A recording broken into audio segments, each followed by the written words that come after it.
hell are those? Gasp. Oh God. What happened here?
Rip right through his shields. We're out of chance.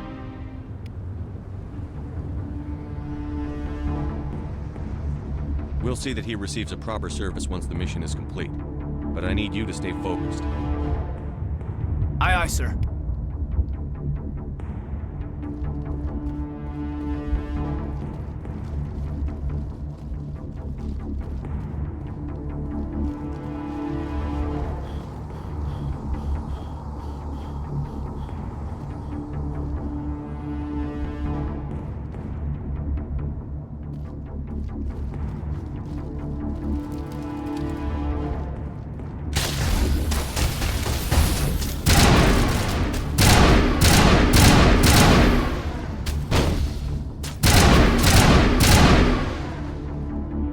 Got some burned out buildings here, Shepard.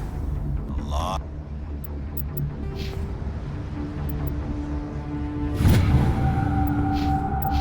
Other bodies. I'm gonna check it out. I'll try to catch up with you at the dig site.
Not now, Commander.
your help, Commander. I didn't think I was gonna make it. Gunnery Chief Ashley Williams of the 212. You the one in charge here, sir? Are you wounded, Williams? A few scrapes and burns, nothing serious.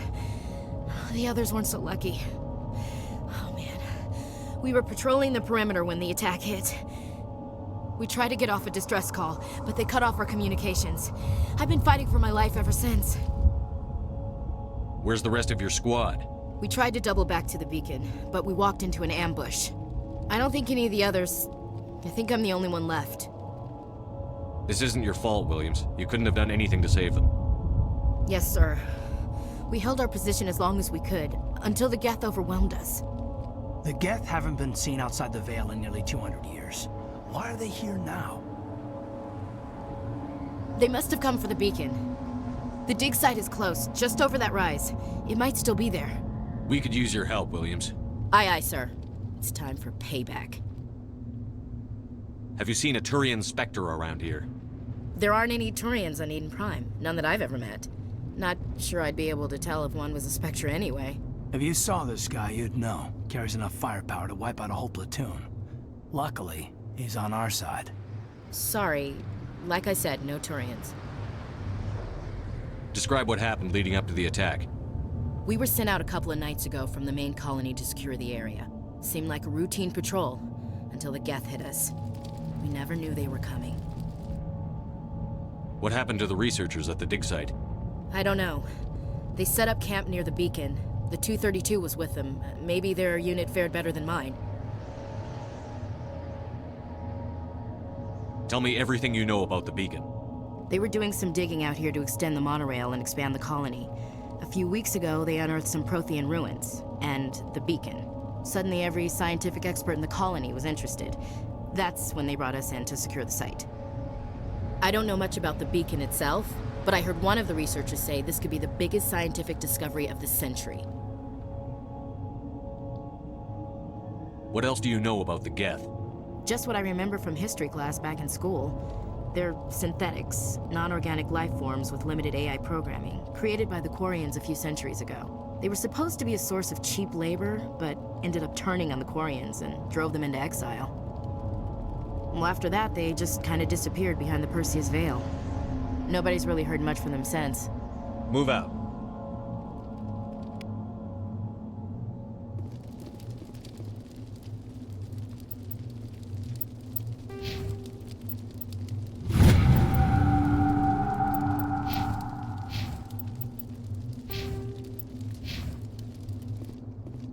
The beacon's at the far end of this trench.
Combat hard suits use a dual-layer system to protect the wearer.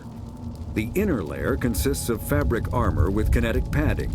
Areas that don't need to be flexible, such as the chest or shins, are reinforced with sheets of lightweight, ablative ceramic. The outer layer consists of automatically generated kinetic barriers.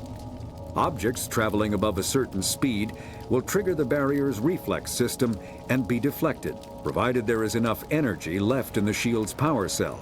Armored hard suits are sealable to protect the wearer from extremes of temperature and atmosphere. Standard equipment includes an onboard mini-frame and a communications, navigation, and sensing suite. The mini-frame is designed to accept and display data from a weapon's smart targeting system to make it easier to locate and eliminate enemies. Kinetic barriers, more commonly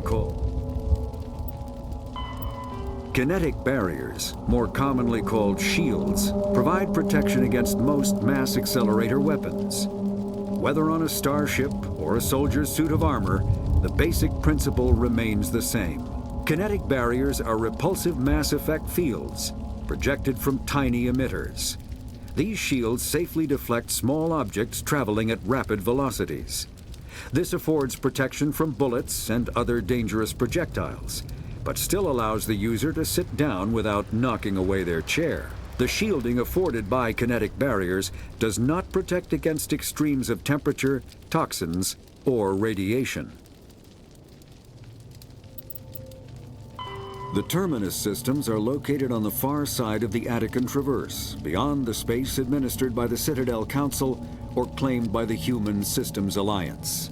It is populated by a loose affiliation of minor species, united only in their refusal to acknowledge the political authority of the Council or adhere to the Citadel conventions. Their independence comes at a price. The terminus is fraught with conflict. War among the various species is common, as governments and dictators constantly rise and fall. The region is a haven for illegal activities, particularly piracy and the slave trade. At least once a year, a fleet from the terminus invades the nearby Attican Traverse. These attacks are typically small raids against poorly defended colonies. The Council rarely retaliates, as sending patrols into the terminus systems could unify the disparate species against their common foe, triggering a long and costly war. Spectres are agents from the Office of Special Tactics and Reconnaissance, and answer only to the Citadel Council. They are elite military operatives, granted the authority to deal with threats to peace and stability in whatever way they deem necessary. They operate independently or in groups of 2 or 3. Some are empathetic peacekeepers, resolving disputes through diplomacy. Others are cold-blooded assassins, ruthlessly dispatching problem individuals. All get the job done one way or another, often operating outside the bounds of galactic law. The Spectres were founded after the Solarians joined the Council. For many years, they operated in secrecy as backroom problem solvers. Only after the Krogan rebellions did their activities become publicized. Assignment of a Spectre is less contentious than a military deployment, but makes it clear that the Council is concerned about a situation. The Geth are a humanoid race of networked AIs. They were created by the Quarians 300 years ago as tools of labor and war. When the Geth showed signs of self-evolution, the Quarians attempted to exterminate them. The Geth won the resulting war. This example has led to legal, systematic repression of artificial intelligences in galactic society. The Geth possess a unique distributed intelligence. An individual has rudimentary animal instincts, but as their numbers and proximity increase, the apparent intelligence of each individual improves. In groups, they can reason, analyze situations, and use tactics, as well as any organic race. Geth space is located at the trailing end of the Perseus Arm, beyond the lawless terminus systems. The Perseus Veil, an obscuring dark nebula of opaque gas and dust, lies between their space and the Terminus systems.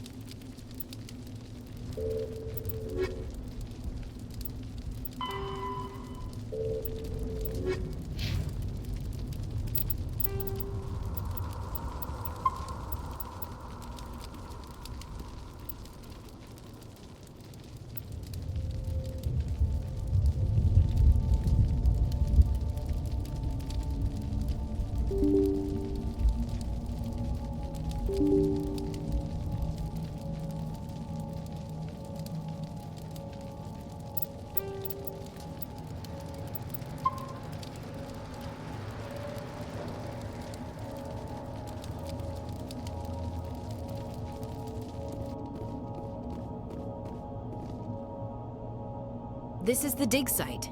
The beacon was right here. It must have been By who? moved. Our side or the Geth? Hard to say. Maybe we'll know more after we check out the research camp. You think anyone got out of here alive? If they were lucky. Maybe hiding up in the camp. It's just on the top of this ridge, up the ramps. Impaling victims instead of just shooting them. There must be some reason behind it. Classic psychological warfare. They're using terror as a weapon.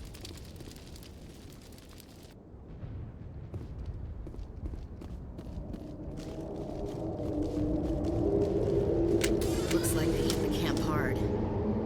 It's a good place for an ambush. Keep your guard up.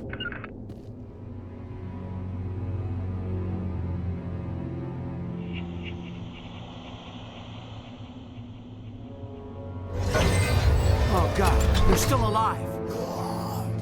What did the Geth do to them?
That door, it's closed. Security lock's engaged.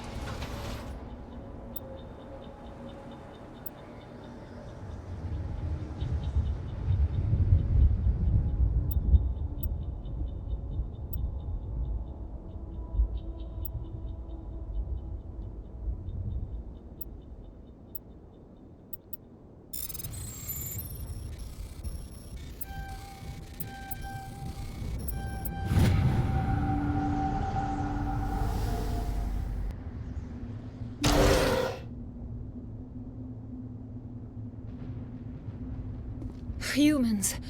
Thank the Maker. Hurry! Close the door before they come back.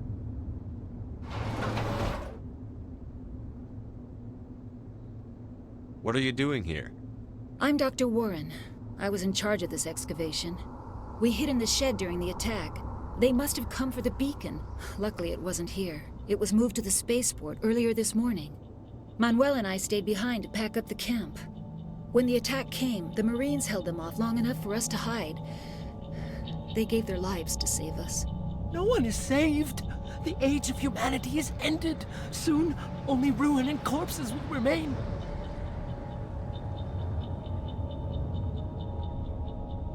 Did you notice a Turian in the area? I saw him, the Prophet, leader of the enemy. He was here before the attack. That's impossible. Nihilus was with us in the Normandy before the attack. He couldn't have been here. I'm sorry. Manuel's still a bit unsettled. We haven't seen your Turian. We've been hiding in here since the attack. What else can you tell me about the attack? It all happened so fast. 1 second we were gathering up our equipment.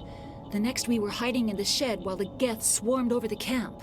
Agents of the Destroyers, bringers of darkness, heralds of our extinction. We could hear the battle outside. Gunfire, screams. I thought it would never end. Then everything went quiet.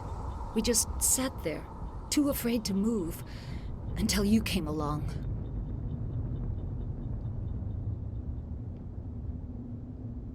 Can you tell me anything about the beacon? It's some type of data module from a galaxy-wide communications network, remarkably well preserved. It could be the greatest scientific discovery of our lifetime. Miraculous new technologies, groundbreaking medical advances. Who knows what secrets are locked inside? We have unearthed the heart of evil, awakened the beast, unleashed the darkness. Manuel, please. This isn't the time. What's wrong with your assistant? Manuel has a brilliant mind, but he's always been a bit unstable. Genius and madness are two sides of the same coin. Is it madness to see the future?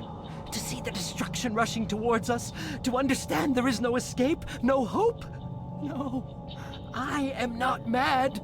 I'm the only sane one left. I gave him an extra dose of his meds after the attack.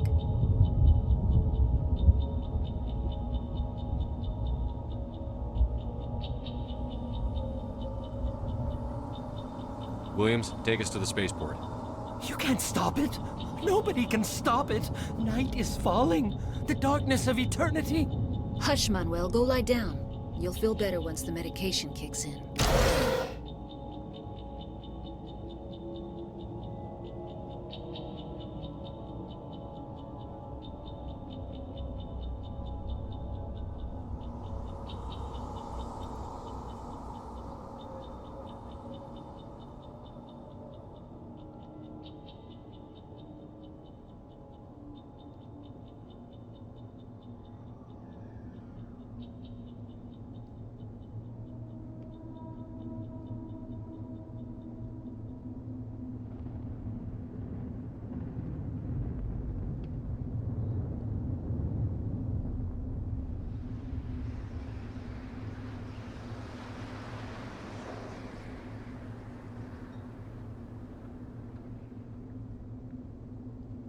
You're wasting your time.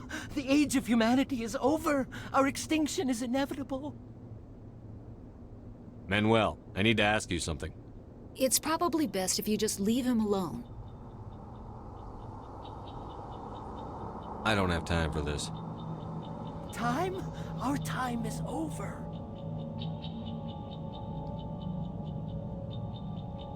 Yes? Is there something you need? We better get moving. Good luck, Commander. Luck won't save you.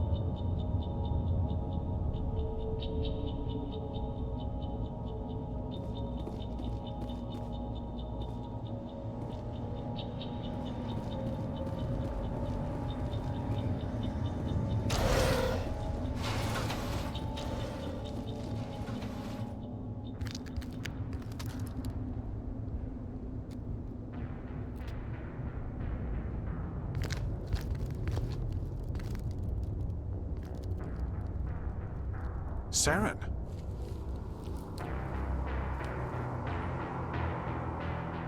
Nihilus. This isn't your mission, Saren. What are you doing here? The Council thought you could use some help on this one. I wasn't expecting to find the Geth here. The situation's bad. Don't worry. I've got it under control.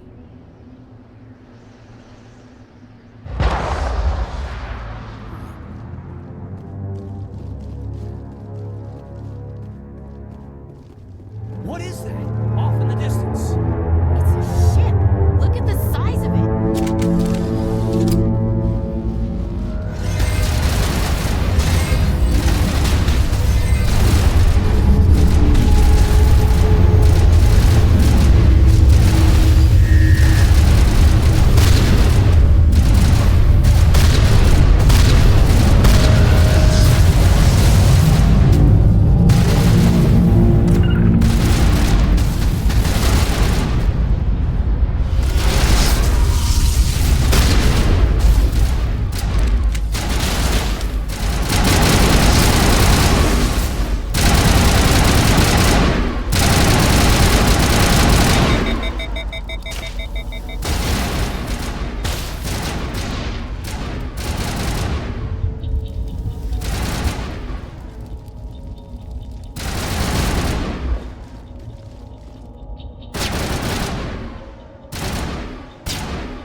Commander, it's Nihilus.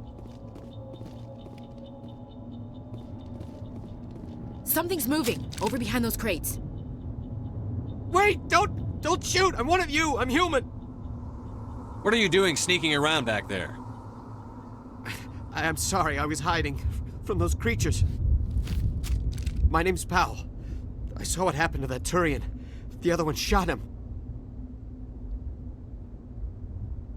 You're saying Nihilus was murdered by a Turian? The other one got here first. He was waiting when your friend showed up. He called him Saren. I think they knew each other. Your friend seemed to relax. He let his guard down. And Saren killed him. Shot him right in the back. I'm just lucky he didn't see me behind the crates. We were told a Prothean beacon was brought to the spaceport. What happened to it? It's over on the other platform. Probably where that guy Saren was headed. He hopped on the cargo train right after he killed your friend. I knew that beacon was trouble. Everything's gone to hell since we found it. First that damn mothership showed up, then the attack. They killed everyone. Everyone! If I hadn't been behind the crates, I'd be dead too. How come you're the only one who survived? Why didn't anyone else try to hide behind the crates? They never had a chance. I was already behind the crates when the attack started. Wait a minute. You were hiding behind the crates before the attack?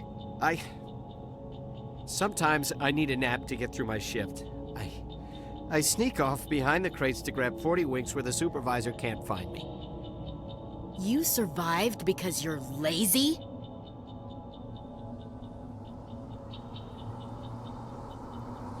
You ditch work. Then you cower back here and do nothing while the Geth butcher everyone else. I don't even have a gun. What was I supposed to do? Run out there and die? I couldn't save them.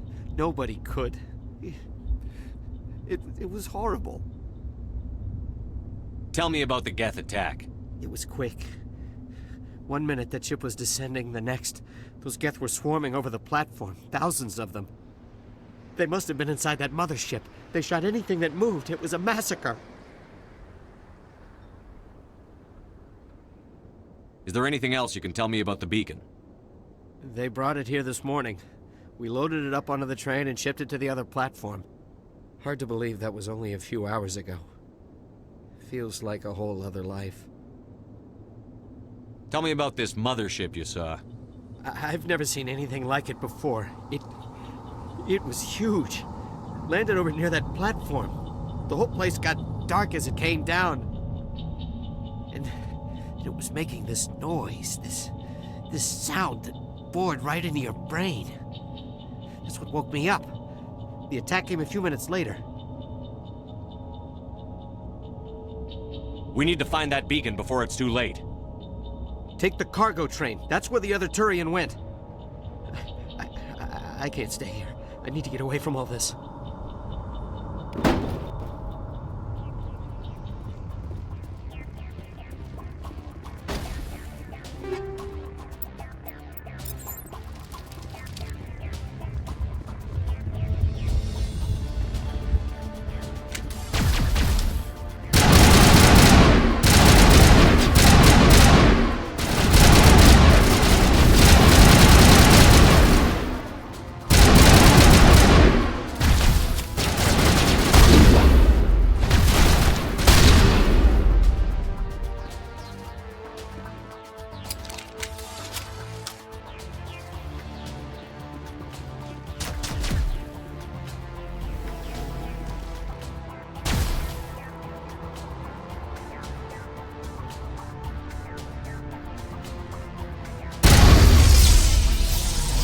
Take out those hostiles!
Set the charges, destroy the entire colony. Leave no evidence that we were here.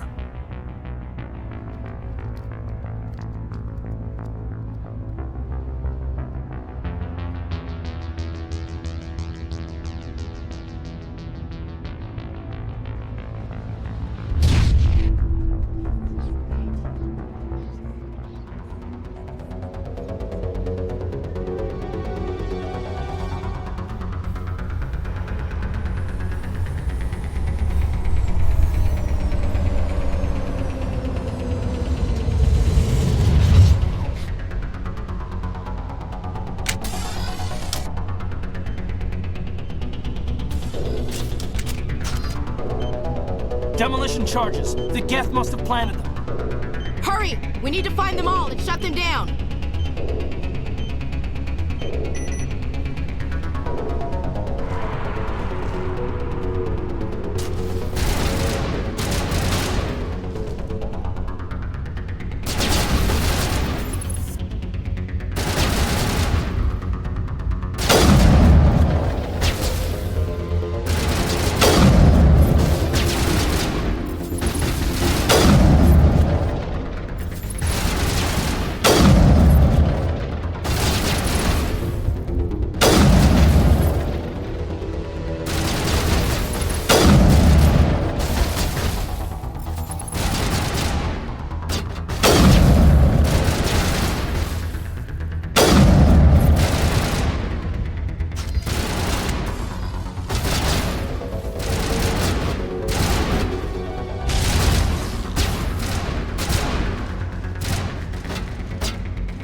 Normandy, This is the beacon amazing. is secure. Actual working Prothean technology. Unbelievable.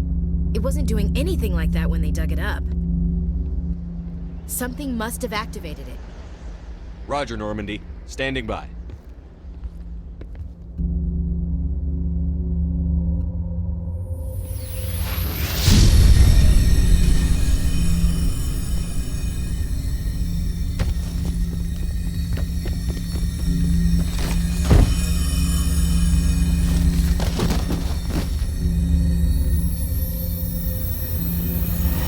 Shepard! No, don't touch it! Too dangerous!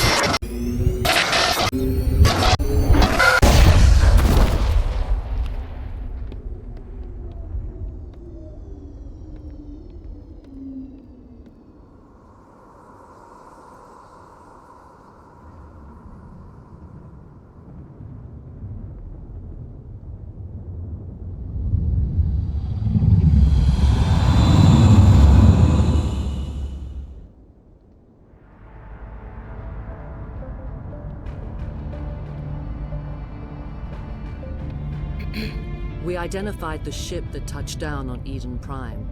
The Normandy. A human alliance vessel. It was under the command of Captain Anderson. They managed to save the colony. And the beacon. One of the humans may have used it.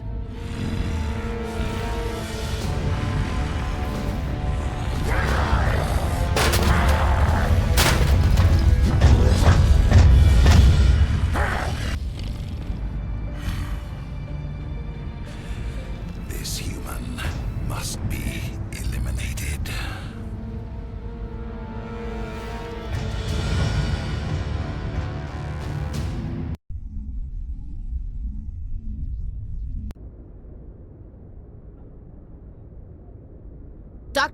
Dr. Chakwas, I think he's waking up.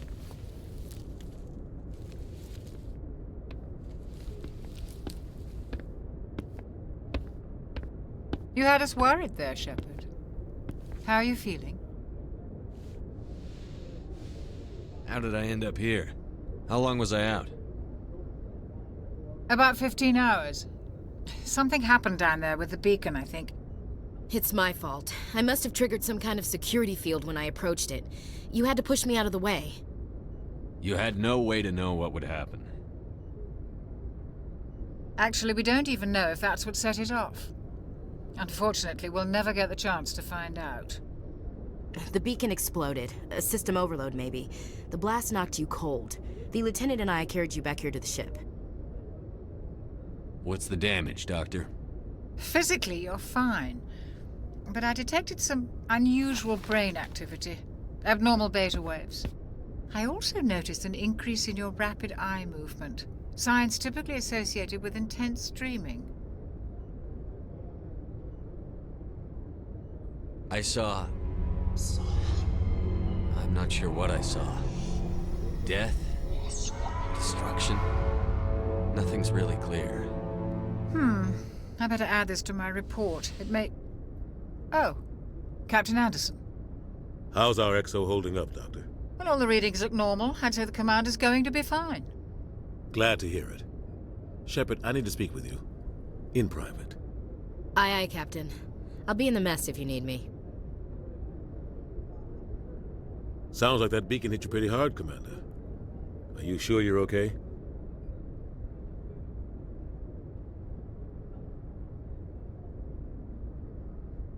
I don't like soldiers dying under my command.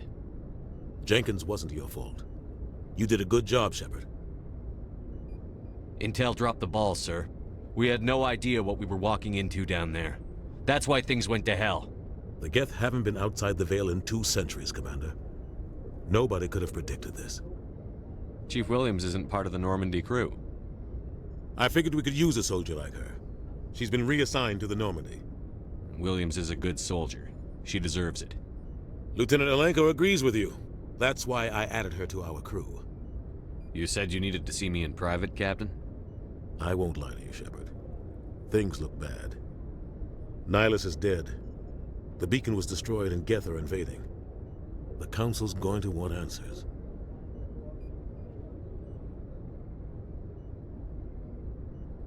The Geth would have wiped out the whole colony if I hadn't stopped them. I'll stand behind you and your report, Shepard. You're a damned hero in my books. That's not why I'm here.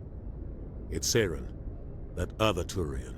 Saren's a Spectre, one of the best, a living legend. But if he's working with the Geth, it means he's gone rogue. A rogue Spectre's trouble. Saren's dangerous, and he hates humans. Why? He thinks we're growing too fast, taking over the galaxy. A lot of aliens think that way. Most of them don't do anything about it. But Saren has allied himself with the Geth. I don't know how, I don't know why. I only know it had something to do with that beacon. You were there just before that beacon self-destructed. Did you see anything? Any clue that might tell us what Saren was after? Just before I lost consciousness, I had some kind of vision. A vision? A vision of what?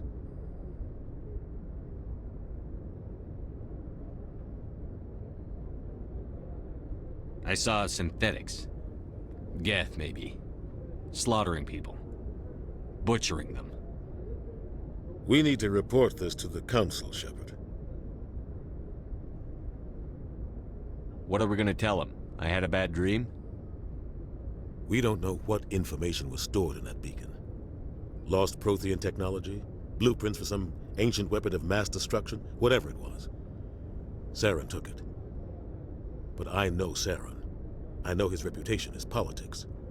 He believes humans are a blight on the galaxy. This attack was an act of war. He has the secrets from the beacon.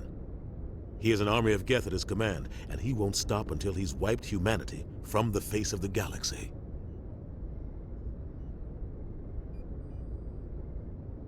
I'll find some way to take him down. It's not that easy. He's a Spectre. He can go anywhere, do almost anything. That's why we need the Council on our side. We prove Saren's gone rogue, and the Council will revoke his Spectre status. I'll contact the Ambassador and see if he can get us an audience with the Council. He'll want to see us as soon as we reach the Citadel. We should be getting close. Head up to the bridge and tell Joker to bring us into dock.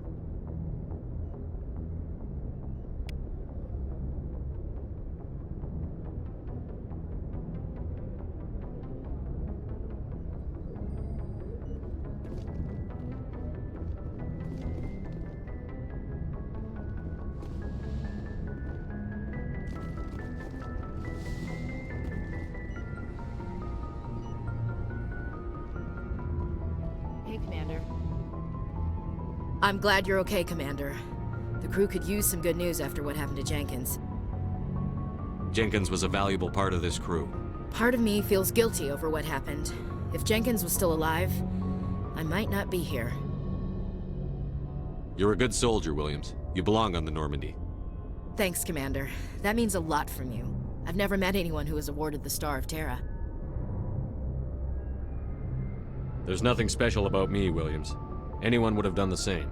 Held off an entire enemy platoon? Alone? With all due respect, Commander, I think you've got somebody watching over you. Things were pretty rough down there. Are you okay? I've seen friends die before. Comes with being a Marine. But to see my whole unit wiped out, and you never get used to seeing dead civilians. But things would have been a lot worse if you hadn't shown up. We couldn't have done it without you, Williams. Thanks, Commander. I have to admit, I was a little worried about being assigned to the Normandy. It's nice when someone makes you feel welcome. I think you're gonna fit in here just fine, Williams. Thanks, Commander.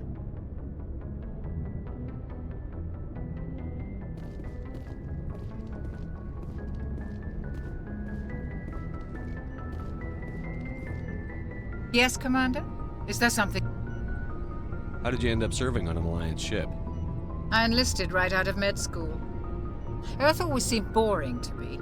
Too safe, too secure. I figured the colonies were teeming with exotic adventure.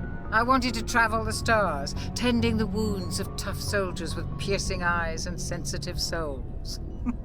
Turns out military life isn't quite as romantic as I'd imagined. But humanity needs the Alliance if we want to keep expanding through the Traverse, and the Alliance always needs good doctors. So I stayed on to do my part. Ever think you made the wrong choice? Sometimes I think about opening a private practice back on Earth, or maybe taking a position at one of the new med centers out in the colonies. But there's something special about working on soldiers.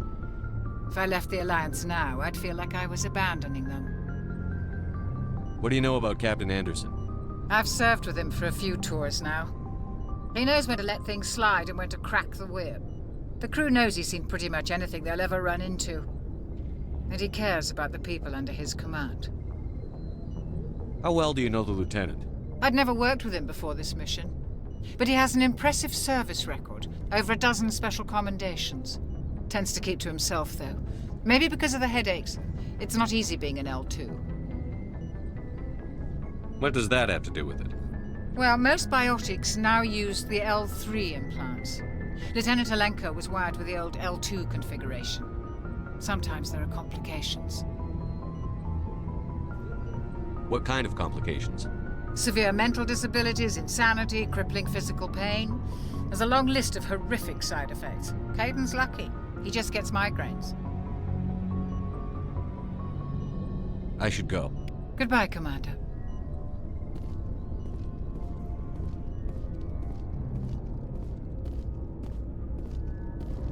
Glad to see you're okay, Commander.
Biotics is the ability of rare individuals to manipulate dark energy and create mass effect fields through the use of electrical impulses from the brain. Intense training and surgically implanted amplifiers are necessary for a biotic to produce mass effect fields powerful enough for practical use. The relative strength of biotic abilities varies greatly among species and with each individual. There are 3 branches of biotics. Telekinesis uses mass-lowering fields to levitate or impel objects. Mass-raising kinetic fields are used to block or pin objects. Spatial distortion uses rapidly shifting mass fields to shred objects. Most organic species are capable of developing biotic abilities, though there are risks involved. Biotics are the result of an in utero exposure to element 0. This usually causes fatal cancers in the victim, but in rare cases, it coalesces into nodules within the fetus's developing nervous system. The Citadel is an ancient deep space station, presumably constructed by the Protheans. Since the Prothean extinction, numerous species have come to call the Citadel home. It serves as the political, cultural, and financial capital of the galactic community. To represent their interests, most species maintain embassies on the Presidium, the Citadel's inner ring. The Citadel Tower in the center of the Presidium holds the Citadel Council Chambers. Council affairs often have far-reaching effects on the rest of the galactic community. 5 arms, known as the Wards, extend from the Presidium. Their inner surfaces have been built into cities, populated by millions of inhabitants from across the galaxy. The Citadel is virtually indestructible. If attacked, the station can close its arms to form a solid, impregnable shell. For as long as the station has existed, an enigmatic race called the Keepers has maintained it. After the Geth secure a location, they round up and impale dead and living bodies on mechanical spikes. The spikes rapidly transform these victims into withered husks, extracting water and trace minerals, and replacing them with cybernetics. The cybernetics reanimate the lifeless flesh and tissue, transforming the bodies into mindless killing machines. Some Alliance soldiers refer to the husk-generating spikes as dragon's teeth, a reference to the mythological berserkers who sprang up from the earth wherever the teeth of the dragon Eris were planted. Dragon's teeth and husks bear little resemblance to other pieces of Geth technology. No one is sure why a synthetic race would bother to drain the minuscule amount of recoverable resources from organic corpses, though the value of reusing them as shock troops is obvious.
I'm glad you're okay, Commander. Losing Jenkins was hard enough on the crew.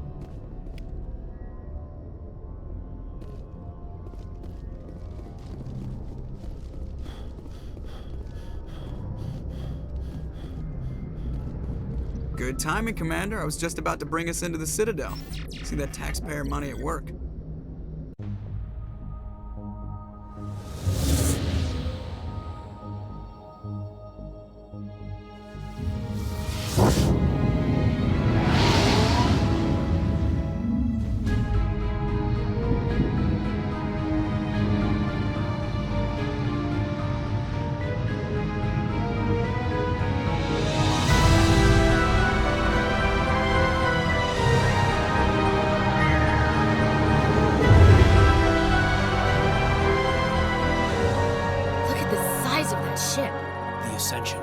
Flagship of the Citadel fleet. Well, size isn't everything. Why so touchy, Joker? I'm just saying you need firepower, too. Look at that monster. Its main gun could rip through the barriers in any ship in the Alliance fleet. Good thing it's on our side, then. Citadel Control, this is SSV Normandy, requesting permission to land. Stand by for clearance, Normandy. Clearance granted. You may begin your approach. Transferring you to an Alliance operator. Roger, Alliance Tower. Normandy out. Normandy, this is Alliance Tower. Please proceed to Dock 422.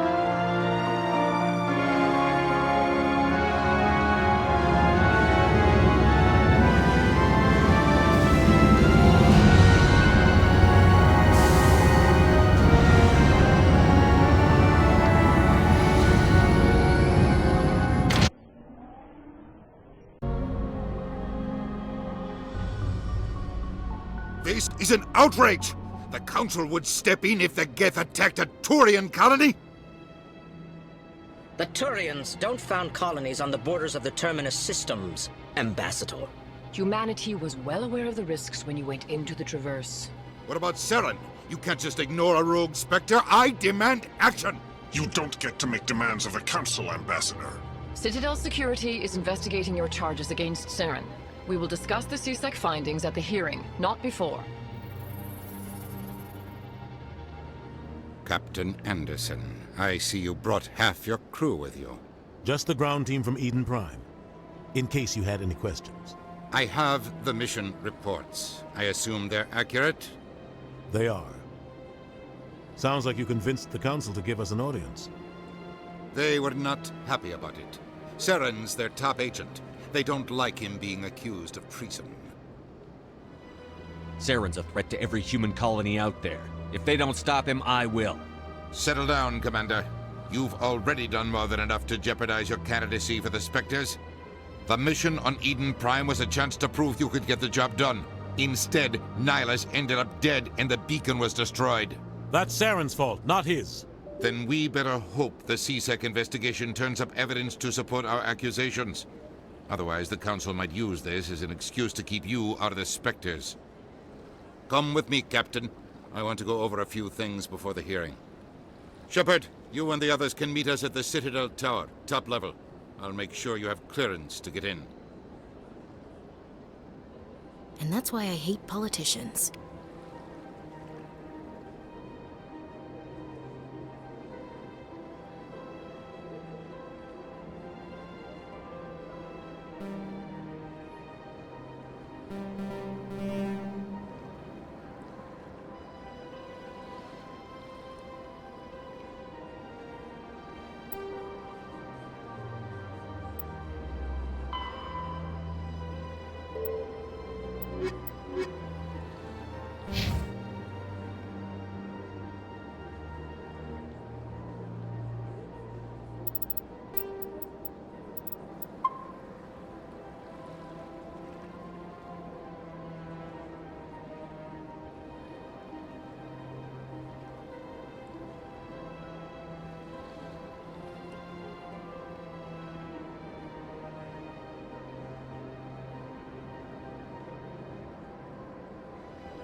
The Citadel is The Council is an executive committee composed of representatives from the Asari republics, the Turian hierarchy, and the Solarian Union.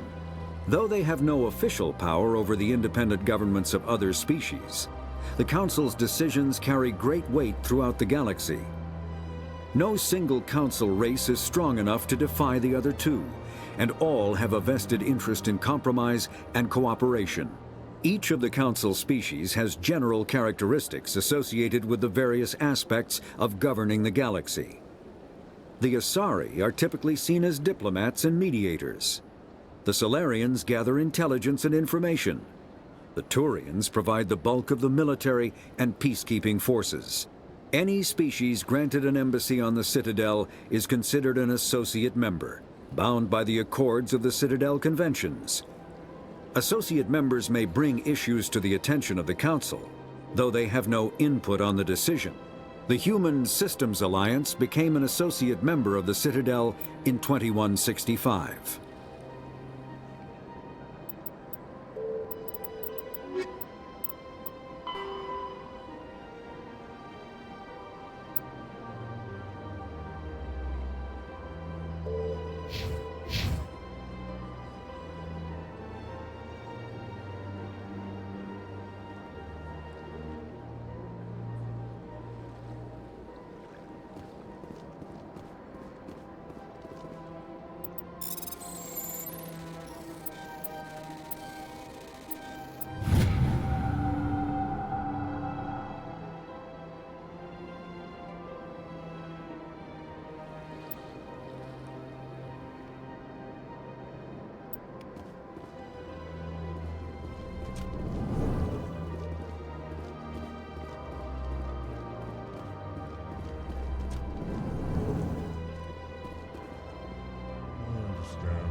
This is serious. My reputation is at stake. I spoke with the consort in confidence, and her alone, and she betrayed that confidence. All right. I will look into it for you. In the meantime, do not... Hello there, human. Sincere apology, but I am here on business and cannot be distracted right now. You seem distressed. Is there something I can do to help? Alarmed response. You overheard that, did you? This is all going so wrong, and it is the Asari consort's fault. She's the one who started all this. What did this Asari do to get you so upset? I cannot speak more about this problem. It is too sensitive. Suffice it to say, she has compromised my authority as a diplomat. Where can I find this Asari consort? She is across the bridge from here. Her offices are easy enough to spot. Good day, human. EarthClan, you are in the wrong place, I think. Your ambassador is next door in the large office. Chastising remark. Don't be so rude, Din. At least introduce yourself. I am Din Korlak, Volus ambassador. Is there something I can do for you, EarthClan? You seem to have a bit of a chip on your shoulder, Din. You humans are new to the Citadel, and yet the Council has granted you great favor. Chastising rebuke, Din. Your species has always been granted many concessions. Volus territory has expanded tenfold since coming to the Citadel. Details. We still have no real say in the decisions that affect Citadel space. What is this place? You are in the embassy for the Volus and the Elcor. Your ambassador is next door, in his own office. In this shared space, I aid my fellow Volus when I'm not being interrupted.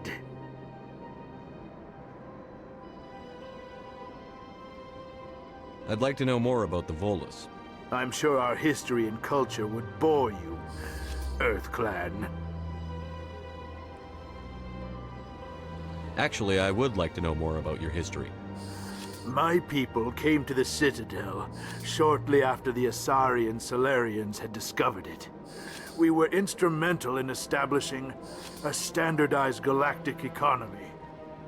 However, despite our long association with the Citadel and our many contributions to galactic society, we still do not hold a seat on the Council.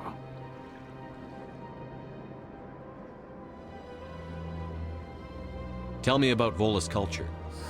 We are tribal by nature, but our ways are not violent. We barter and trade our lands and tribe members in order to increase status. Larger tribes often engulf smaller ones and eventually split again. Our society is very malleable, and our government is always shifting and changing. Since we're not physically adept, we trade our services for protection.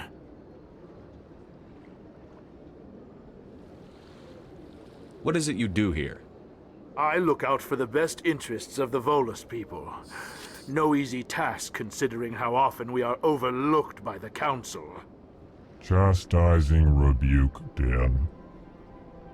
The Council favors your species greatly. You are naive. The EarthClan will be invited to the Council long before our species will.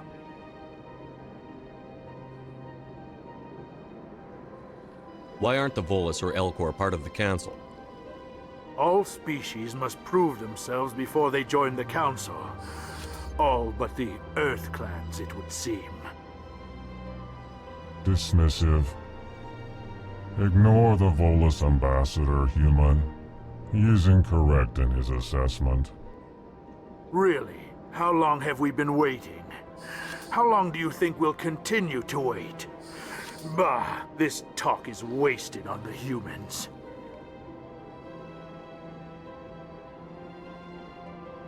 Goodbye, Ambassador. Yes, yes. Good day, EarthClan. Pleased greeting. Human, it is always good to see your kind. I am Ambassador Kalen. Genuine query. Is there something I can do for you this day? Tell me more about your species. Genuine enthusiasm. I delight in telling the history of my people. It is agreeable to share our culture with others. Tell me about the history and origins of the Elcor. The Elcor were just beginning to explore Council space when the Asari first made contact with us. With their help, we discovered the relay closest to our system, and from there the Citadel. Proudly, within one lifetime we established a regular route to the Citadel, and quickly became one of the more active species living on this great station. I'd like to know more about the culture of the Elcor. Frankly, we Elcor prefer the safety and familiarity of our own colonies to the confines of space travel. Our society is built on small, tight-knit groups. Though we are always welcoming to outsiders, our government tends to be very stable. Our people are not very comfortable with sudden changes. Why do you explain what you're about to say? Our people communicate less through words and more through scent and slight movements. Plainly, we discovered our vocal expression was not enough to convey the feelings of our conversations to other species. Why do you bother, Kalen? These EarthClan don't really care about our ways.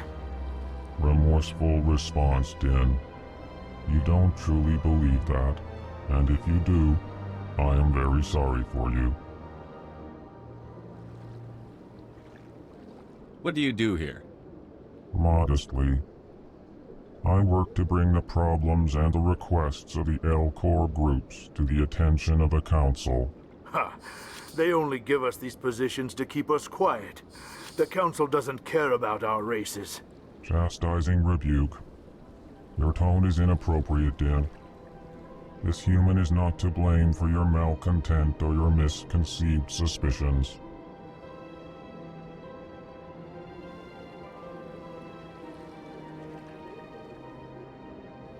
Goodbye, Ambassador. Sincere farewell. Good day to you, human. Enjoy your time on the Citadel.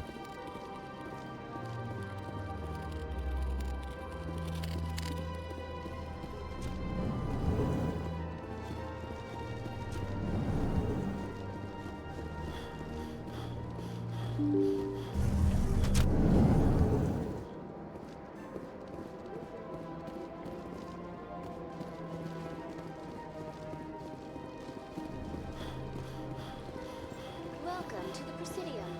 Allow me to be your guide.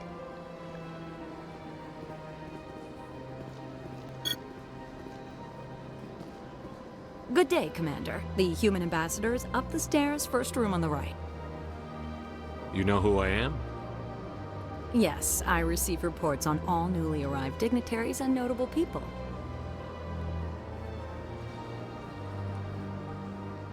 What is this place? This is the Presidium. More specifically, you are at the Citadel embassies. If you have more questions, please access Avina. What's that? Oh, Avina is the virtual guide for the Citadel. Feel free to access the terminal yourself. What's your name? What do you do here? My name is Safiria. I'm the administrative assistant for the embassies. You seem to be distracted. The embassies are the hub of all Citadel politics. When you represent trillions of citizens, it tends to get a little busy. I should be going now. Have a pleasant day.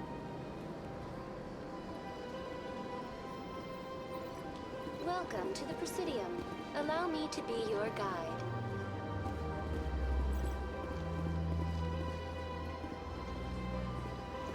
Welcome to the Presidium. Allow me to be your guide. Greetings and welcome to the Presidium. My name is Avina, and I am pleased to be your virtual guide throughout this level of the Citadel space station. What does that mean? I am a fully interactive virtual intelligence, programmed to provide spontaneous guidance at predetermined locations of interest throughout this level of the Citadel. I may also be contacted through any of the Presidium VI terminals, should you require assistance. Give me the tour. You are standing at Presidium Tourism Terminal 1. On either side of this lobby are the embassies of the various Citadel races, along with CSEC headquarters. On the far end of this level, you can see the Citadel Tower, where the Council meets regularly to discuss matters of interstellar importance. I want to know more about Citadel security. Citadel security serves as law enforcement for all regions of the Citadel, though the majority of officers serve in the wards. Executor Palin, a Turian, is the current head of CSEC, but individuals from virtually every species across Citadel space serve as officers beneath him. If you wish to learn more, Executor Palin's office is located in the CSEC headquarters just across the lobby. Tell me about the embassies. Each species in Citadel space important enough to be consulted on matters of galactic politics maintains an embassy on the Presidium. The Volus were the first non-council species to be granted an embassy, roughly 2,384 galactic standard years ago. As Citadel space has expanded, more embassies have been added. The most recently added embassy belongs to your own species, humanity. It was added 19 galactic standard years ago, despite some rather vocal opposition. Why were people trying to keep my species out? Some species felt humanity was given preferential treatment. It often takes a century or more before a new species is granted an embassy. The Council gave a great deal of thought to this matter. In the end, they decided humanity's impact on Citadel space was significant enough to warrant an embassy. Do you agree with their decision? I am not programmed to make that kind of qualified judgment. My code is limited to information and simple interaction simulations.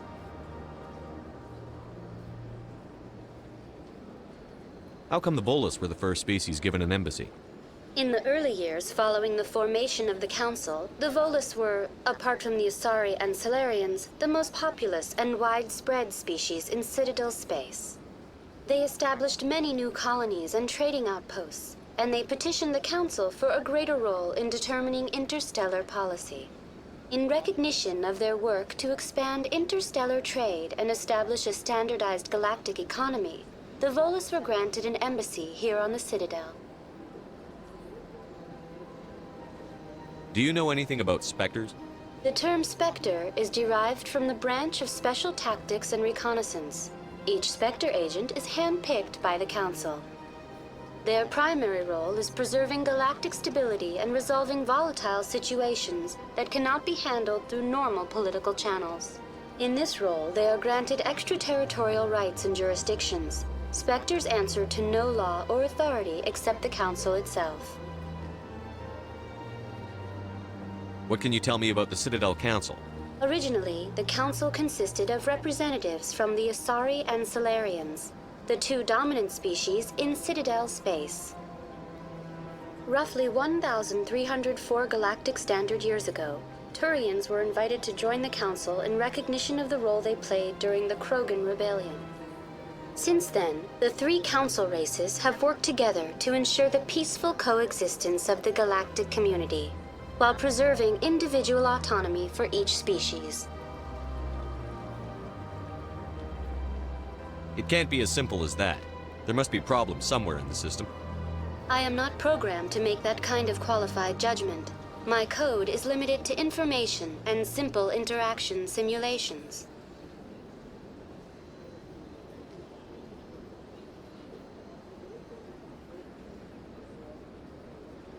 Goodbye. Goodbye, and thank you for using Avina. Please enjoy your visit to the Citadel.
That's nothing. I've had my office rearranged 5 times now. 5 times? Why? What do they want? How should I know? It's not like keepers offer an explanation for what they're doing.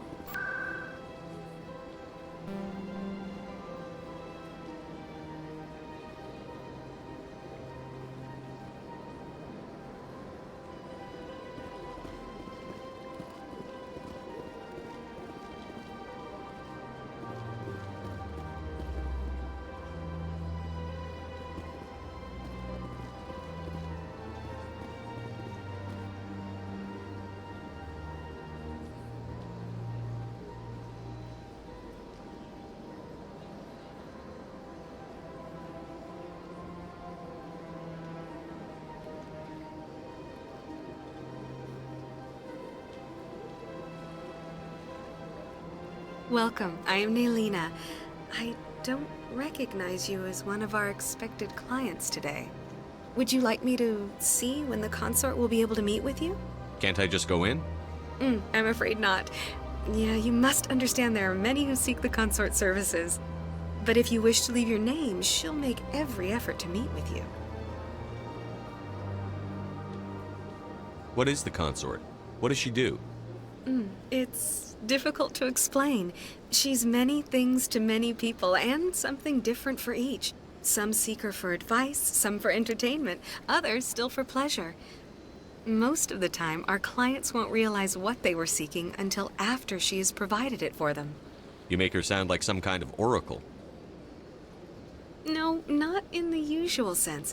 She's merely a woman with remarkable compassion and a generous spirit. I suggest you make an appointment and see for yourself. Can't I just go in? I'm afraid not. Yeah, you must But if you wish to leave your name, she'll make every effort to meet with you. Commander Shepard, with the Alliance Navy. Excellent. You should hear something in 3 or 4 months.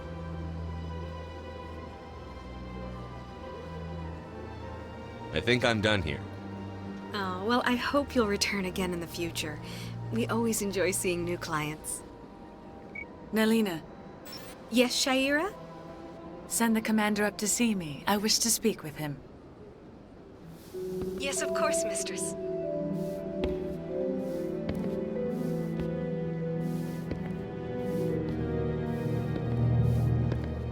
Huh. It appears the consort has taken notice of you. She'd like to meet with you now. Where do I go? Just head upstairs. She'll be waiting for you.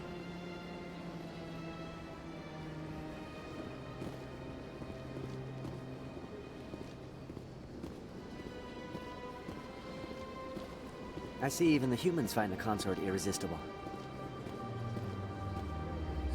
This is my first time. I can't believe I didn't come sooner.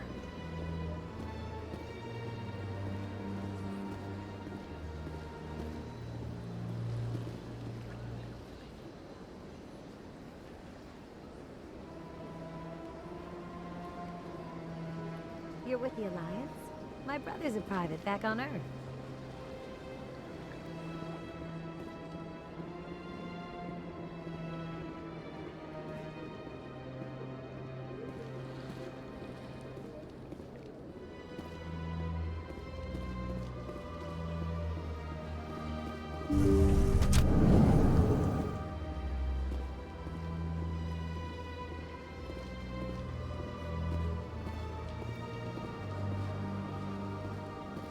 That is close enough, Commander. I've heard a great many things about you since your arrival here in our citadel. I don't like people spying on me. I apologize, Commander. I make it my business to know when important people arrive on the station. Many of them become clients. But that is not why I asked you here. I have a certain problem that could use your expertise. Maybe I can help. I have a friend, Septimus, a retired Turian general. I won't discuss the details, but he wanted me to be more than I could be. We had a falling out.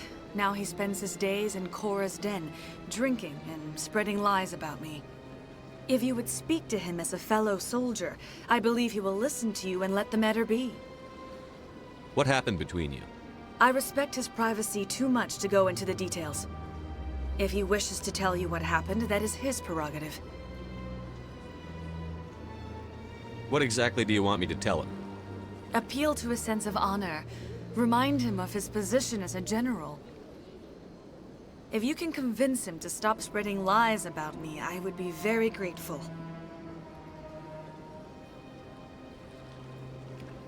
Now I must ask you to take your leave. I have many clients waiting to see me.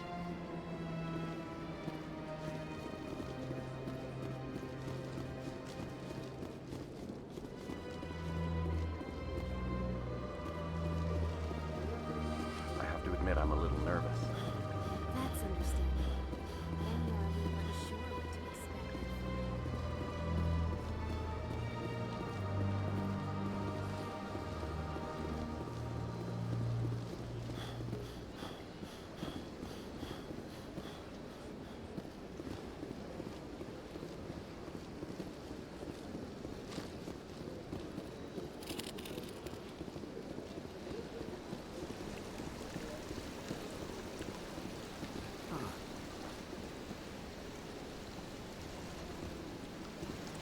Welcome to Presidium Tourism Terminal 3.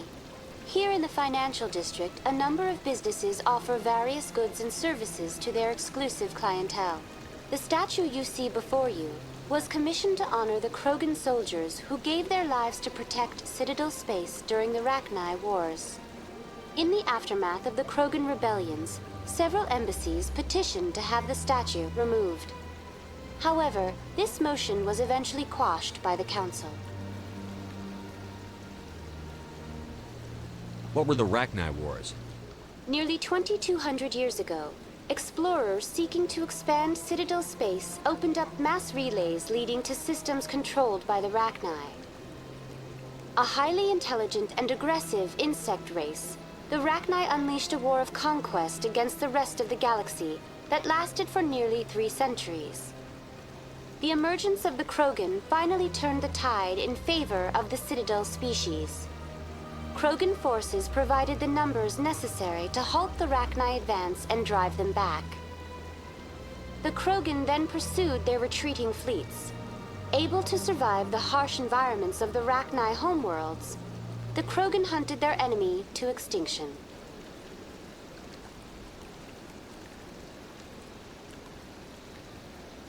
Was it really necessary to wipe them out? I am sorry, but a value judgment of that nature goes beyond my programming.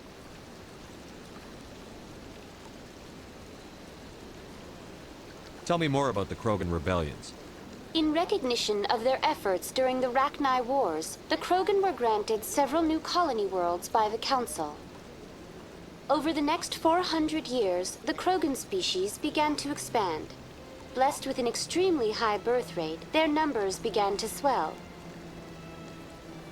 Faced with a critical overpopulation crisis, the Krogan started a violent colonization of nearby worlds inhabited by other Council species. The Krogan rebellions had begun. For a full century, the Council and its member species fought to bring the Krogan under control. With the aid of the newly discovered Turian Empire, they were ultimately successful. You needed the Krogan to stop the Rachni. Then you needed the Turians to stop the Krogan. So who's gonna stop the Turians? I am sorry, but that question is beyond my programming parameters. The Turians are members of the Citadel Council. They are not a threat to galactic peace.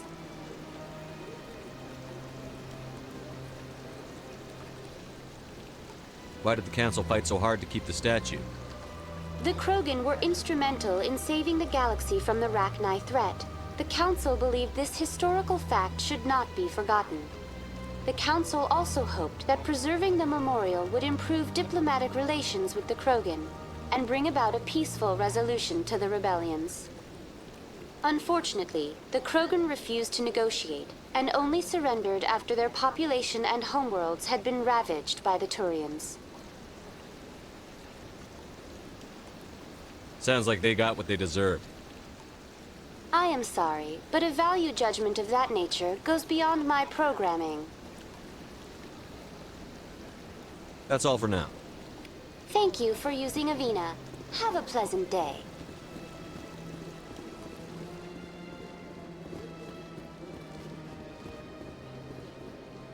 Ah, human.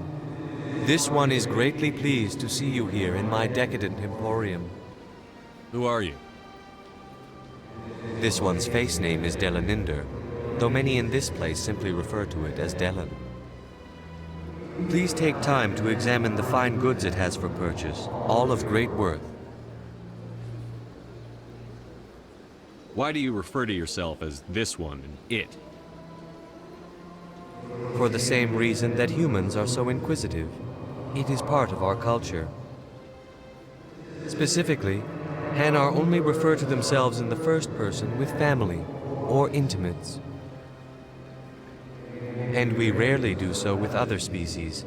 It is just our way. I'd like to see these rare and wonderful items. Oh, this one is pleased to do so, human. You will not be disappointed.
Look at that bug thing over there. What's it doing? Please do not disturb the Keepers. Please do not disturb the Keepers. Welcome to Presidium Tourism Terminal 2. You are standing near the base of the Citadel Tower, one of the Presidium's most recognizable and important structures. Behind me is the spectacular Relay Monument, a scale model representation of a Prothean mass relay. To your left is one of the Keepers, the enigmatic caretakers of the Citadel, working on a control panel. You may see Keepers involved in various tasks throughout all levels of the Citadel. We ask that you do not interfere with them in any way. The Keepers are essential to the smooth operation of the Citadel. Obstructing their daily work will result in harsh penalties, including incarceration and rehabilitation.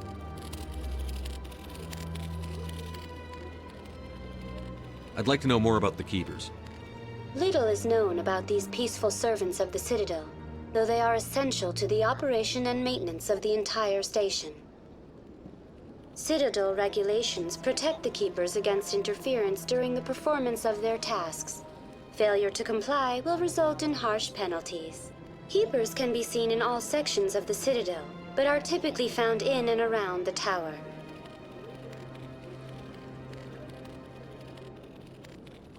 Any particular reason there are so many Keepers in this area? The Keepers do not communicate with other species. It is assumed, however, that the tower houses the Citadel's primary control systems.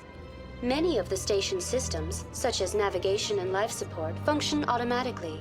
It is believed the Keepers operate those systems from inside the tower's inaccessible core. The Keepers also make frequent appearances in the Council Chamber itself, though they appear to be just passing through on their way to some other destination. Tell me about the Citadel Tower.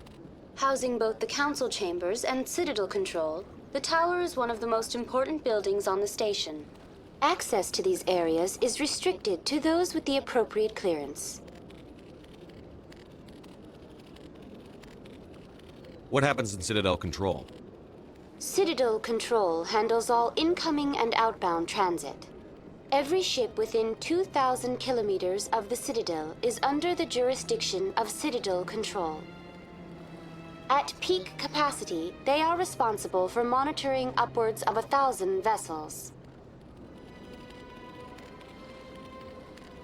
I'd like to hear more about the Council Chambers.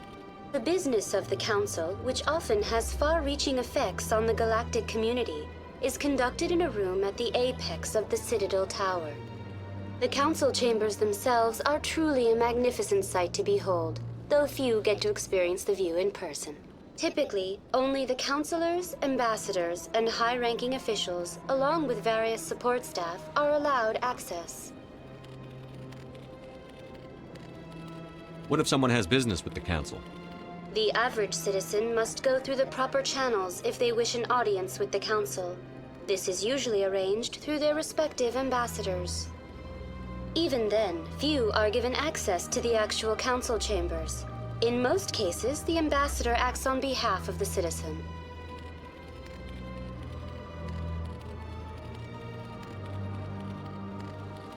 Tell me about the Relay Monument.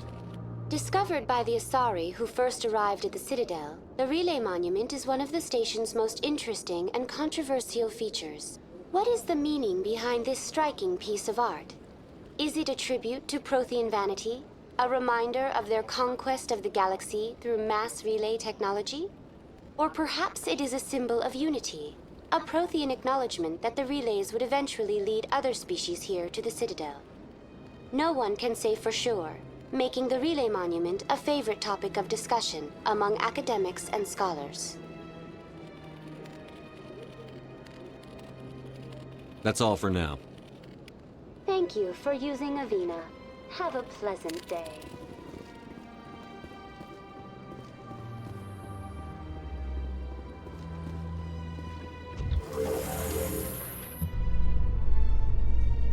The Council isn't going to ask me any questions, are they? I doubt it. We've made our reports. Now we just have to trust Ambassador Udina. No, we don't, sir.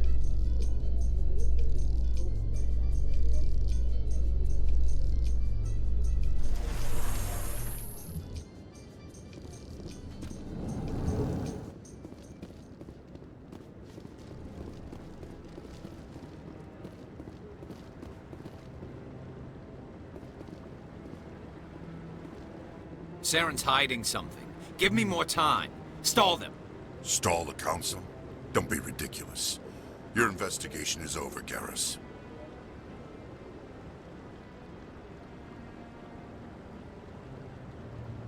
Commander Shepard, Garrus Vicarian. I was the officer in charge of the CSEC investigation into Saren. Who were you just talking to? That was Executor Palin, head of Citadel Security, my boss. He'll be presenting my findings on Saren to the Council. Come across anything I should know about? Saren's a Spectre. Most of his activities are classified. I couldn't find anything solid, but I know he's up to something. Like you humans say, I feel it in my gut. I think the Council's ready for us, Commander. Good luck, Shepard. Maybe they'll listen to you. You don't want to keep the Council waiting.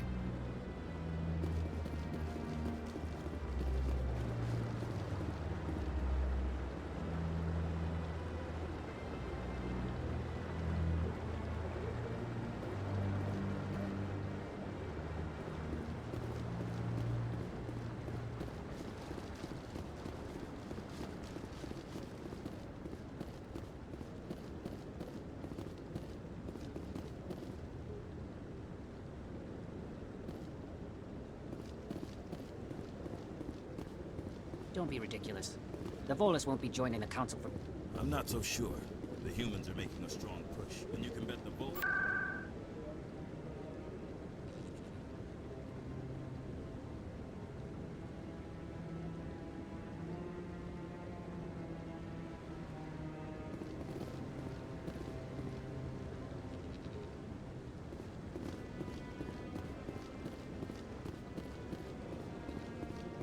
The hearing's already started. Come on.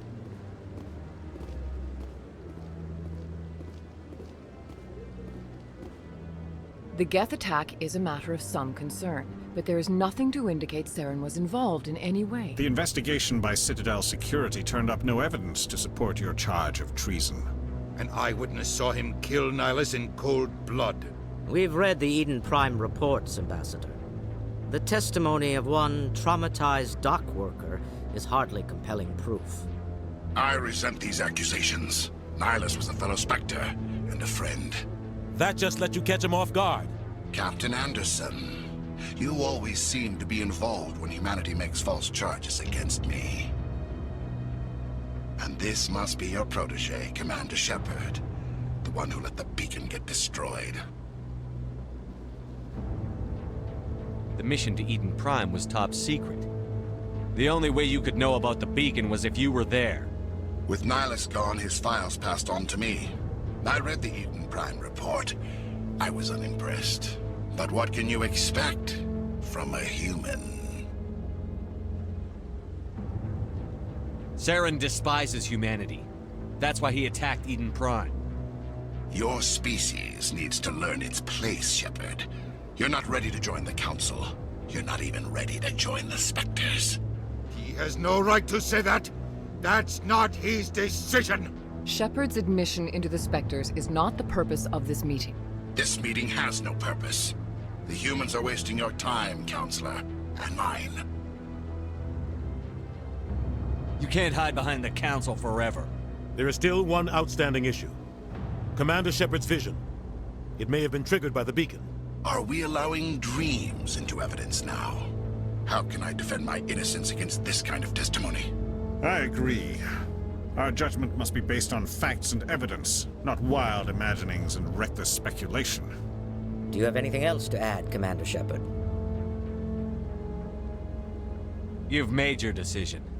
I won't waste my breath.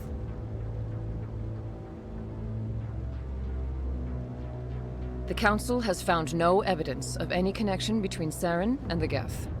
Ambassador, your petition to have him disbarred from the Spectres is denied. I'm glad to see justice was served. This meeting is adjourned.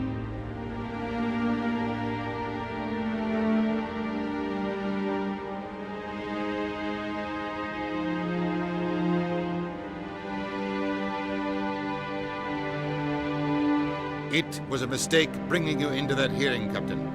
You and Saren have too much history. It made the Council question our I know Saren. He's working with the Geth for one reason. to exterminate the entire human race. Every colony we have is at risk. Every world we control is in danger. Even Earth isn't safe. Tell me about this history between you and Saren. I worked with him on a mission a long time ago. Things went bad. Real bad. We shouldn't talk about this here. But I know what he's like. And he has to be stopped. What's our next step? As a Spectre, he's virtually untouchable. We need to find some way to expose him. What about Garrus, that CSEC investigator? We saw him arguing with the Executor. That's right. He was asking for more time to finish his report. Seems like he was close to finding something on Saren. Any idea where we could find him? I have a contact in CSEC who can help us track Garrus down. His name is Harkin. Forget it. They suspended Harkin last month, drinking on the job. I won't waste my time with that loser. You won't have to. I don't want the Council using your past history with Saren as an excuse to ignore anything we turn up. Shepard will handle this. I'll take care of it. I need to take care of some business. Captain, meet me in my office later. Harkin's probably getting drunk at Cora's Den.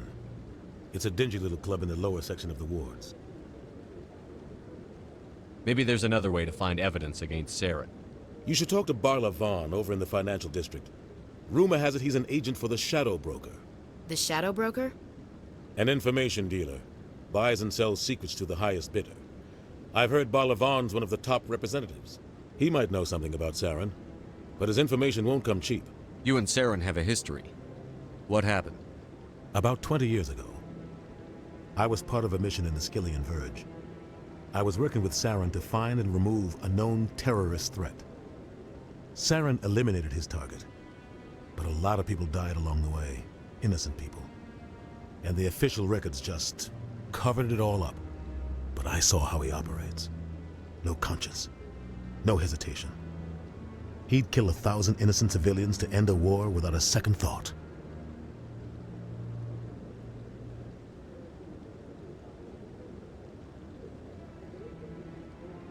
I want to know more about the Spectres. They're not your typical government agency. They tend to work alone, behind the scenes. They take care of problems the Council can't. It's not easy preserving peace across an entire galaxy. The Council prefers to use diplomacy and negotiation. But sometimes more extreme measures are needed.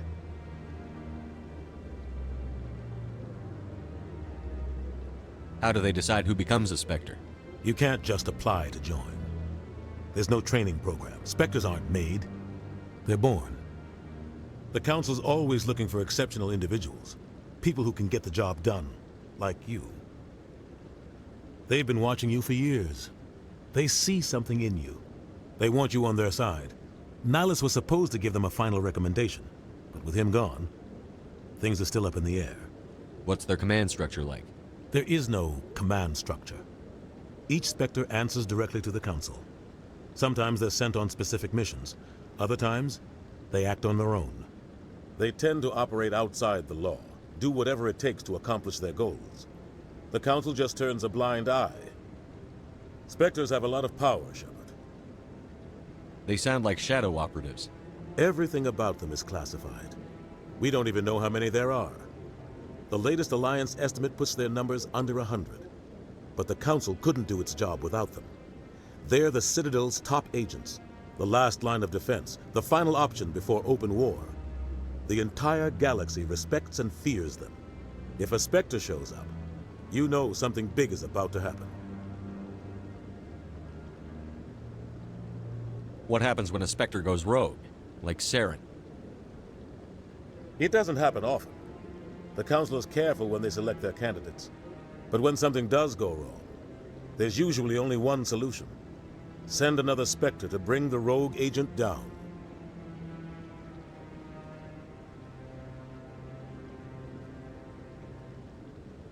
Our ambassador doesn't seem to get along with the Council. He's just frustrated. The Council's always preaching that we need to be part of the galactic community. But for them, it's a one-way street. They want us to expand and settle unstable regions like the Skillian Verge and the Attican Traverse. But when we run into trouble, they don't want to help us out. Everyone knows it's only a matter of time until we get a seat on the Council. The ambassador just thinks it should happen sooner rather than later. And I agree.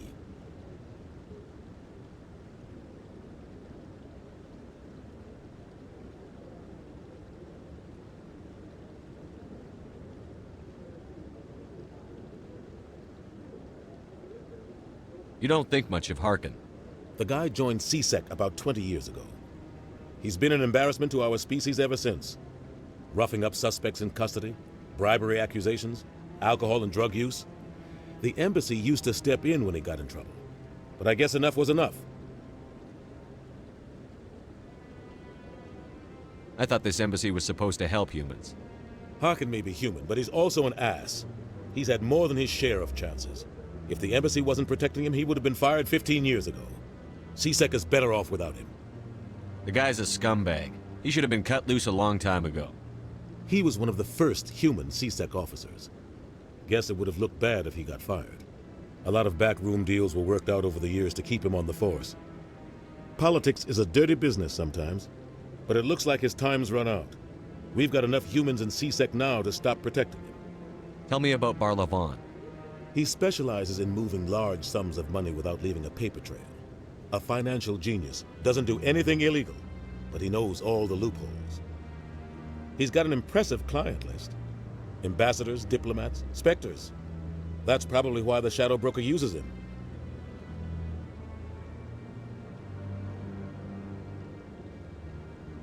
Tell me more about the Shadow Broker. He's a necessary evil of galactic politics. Buying and selling information is a part of the game, and the Shadow Broker just happens to be the best player on the field. Always sells to the highest bidder. Doesn't get involved in politics, doesn't pick sides. A simple system, but it works. He's not a threat to anyone, not directly. He's just a resource we can use, or she is. Or maybe they are. Nobody really knows.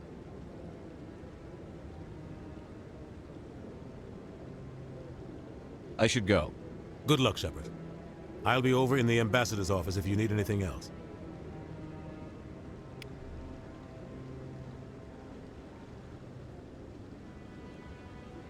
This is it. The very heart of the Citadel, the pinnacle of galactic power. Kinda makes your head spin if you think about it too much. What are those, cherry trees?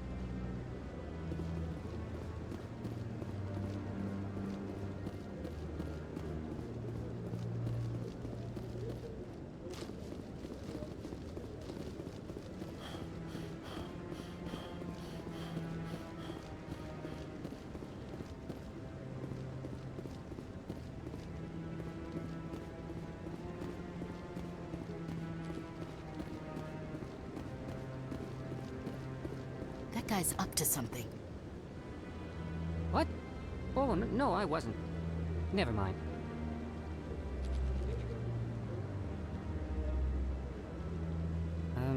Yes, is there something you want? Why are you so interested in the Keepers? Keepers? I've got no interest in the Don't get coy. I know what I saw. I'm not so sure I should be talking to you about this. We're just talking. Is there something wrong with that? No. I guess it wouldn't hurt to tell you.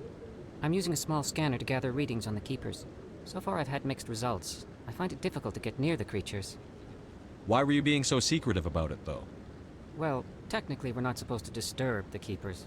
I don't really think my scanning disturbs them, but the authorities might disagree. I'd like to do it more openly, but it's not really worth getting arrested over. I could help you out. I'm not worried about the authorities. I don't even know who you are. I'm Commander Shepard, with the Alliance military. Well, I suppose I could use the help. You'll need this. It's the scanning device I developed. Activate it each time you see a Keeper. All collected data will automatically upload to my database. I'll even send a few credits your way for each unique scan.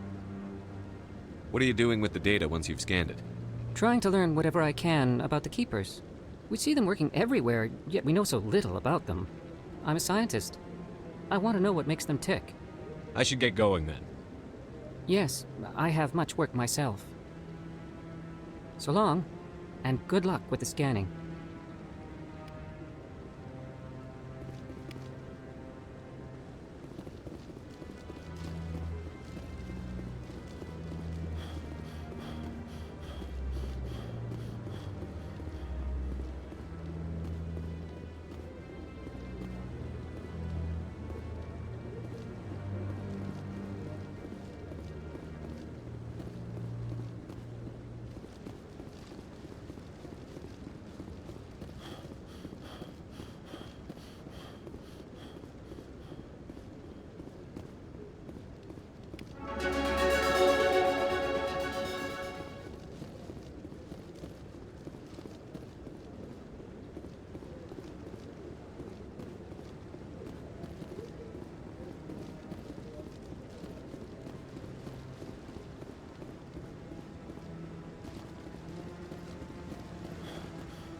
Saren. Saren's one of their best operators. It's only natural that take his word over ours. Oh, so now we just chase leads while this smug Turian runs around with his gang of troopers. That's politics, Chief. I hate politics.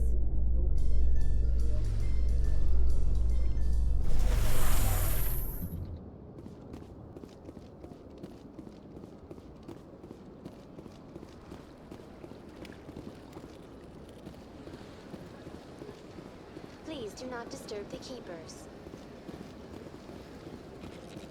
Welcome to Presidium Tourism. For your convenience, this terminal is programmed with information on the tower, the relay. That's all for now. Thank you for using Avina. Have a pleasant day.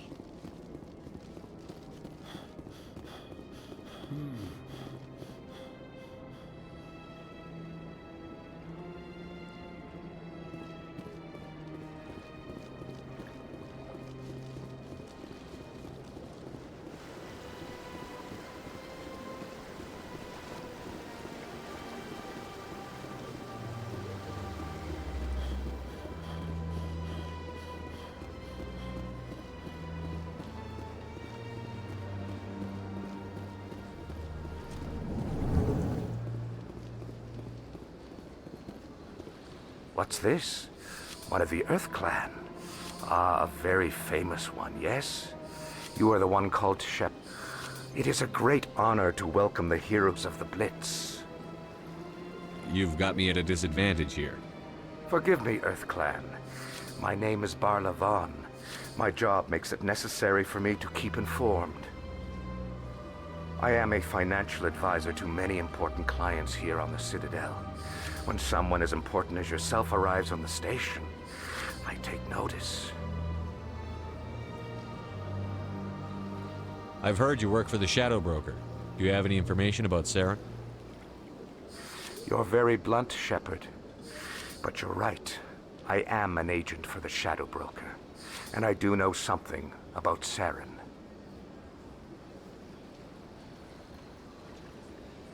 I hear your information can be expensive. Normally, this information would cost a small fortune. But these are exceptional circumstances. So I am going to give it to you for free. What's the catch? There is no catch. The Shadow Broker is quite upset with Saren right now. They used to do a lot of business until Saren turned on him.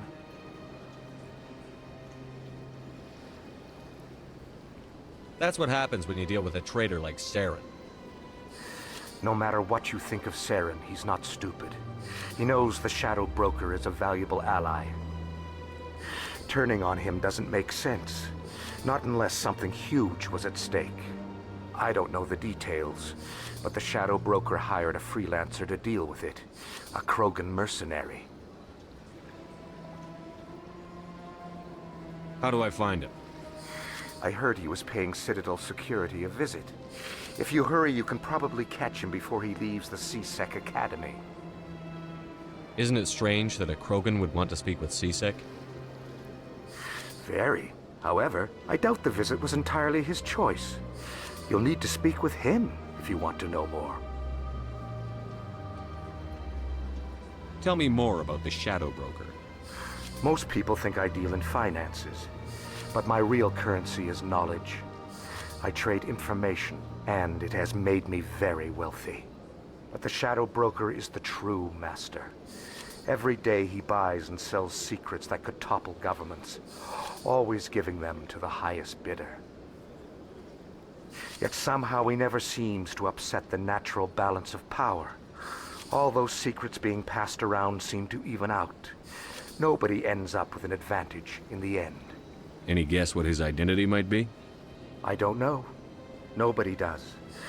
The Shadow Broker could be any race, any gender. I have a theory that it's actually an entire group working under one identity. How else could they juggle so many contacts at the same time? How else could they keep all that information from getting crossed? But they've got the perfect setup. Every government is forced to play their game so they don't get behind.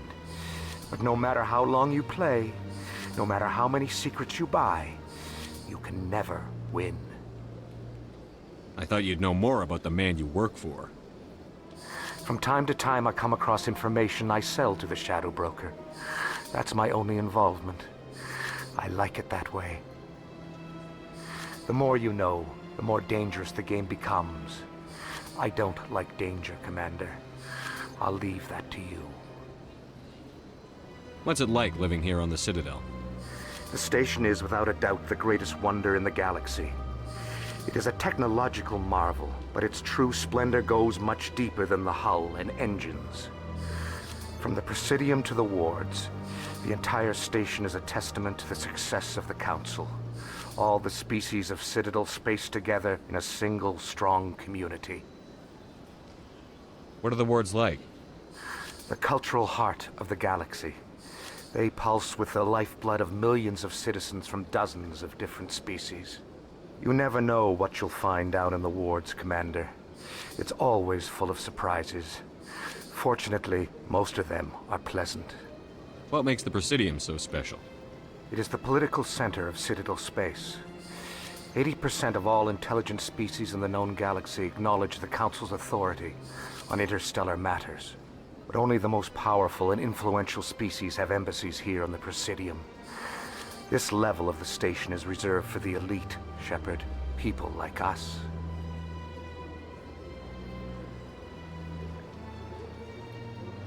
I should go. Goodbye, Commander.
I can't believe I landed a job here.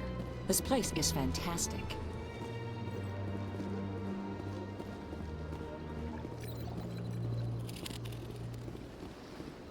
Human, delighted, welcome. It is good to meet you.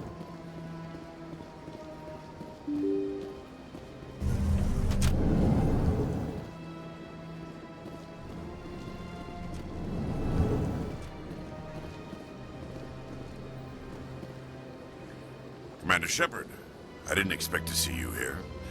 Did Ambassador Udina... Have we met before? No, but I know you well enough. I'm Executor Palom, head of CSEC. It's my job to know when someone like you arrives on the Citadel.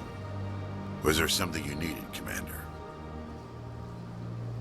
Tell me about CSEC. CSEC provides necessary police and security services throughout the Citadel. We're a civilian government agency, though many of our members have had military training. Of course, as the CSEC representative to the Council, I spend most of my time liaising between the two.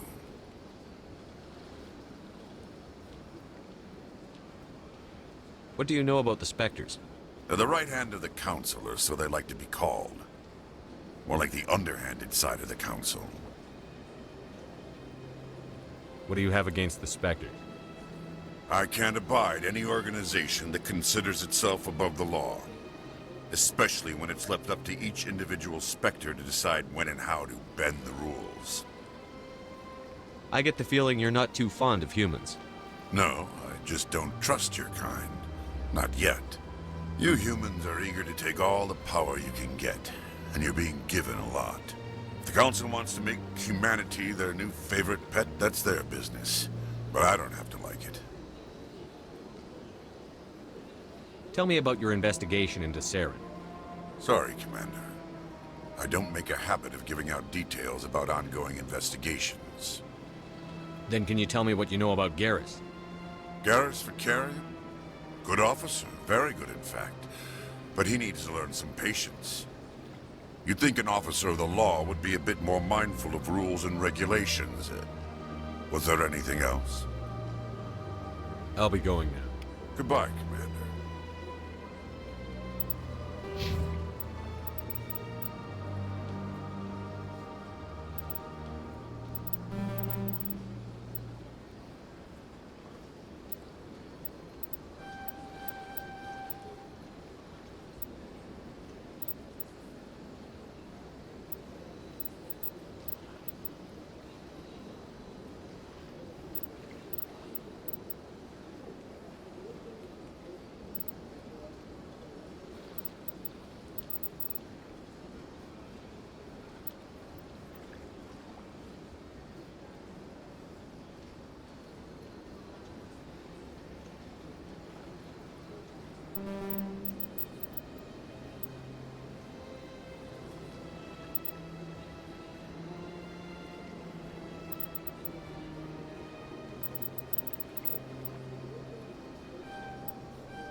The Asari were the first species to discover the Citadel.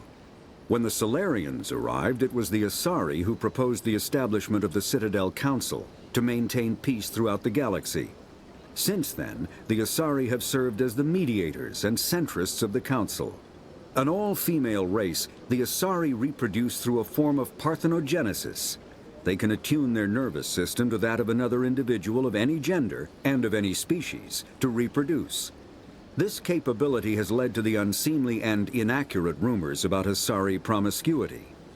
Asari can live for over 1,000 years, passing through 3 stages of life. In the maiden stage, they wander restlessly, seeking new knowledge and experience. When the matron stage begins, they meld with interesting partners to produce their offspring. This ends when they reach the matriarch stage, where they assume the roles of leaders and counselors. The second species to join the Citadel, the Solarians, are warm-blooded amphibians with a hyperactive metabolism. Solarians think fast, talk fast, and move fast. To Solarians, other species seem sluggish and dull-witted. Unfortunately, their metabolic speed leaves them with a relatively short lifespan.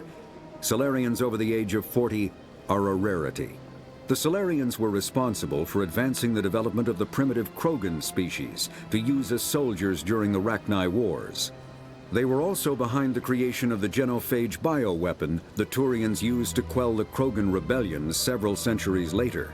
Solarians are known for their observational capability and non-linear thinking. This manifests as an aptitude for research and espionage.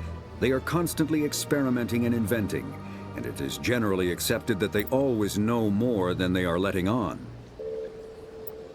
Though now extinct, The Rachni once threatened every species in Citadel space.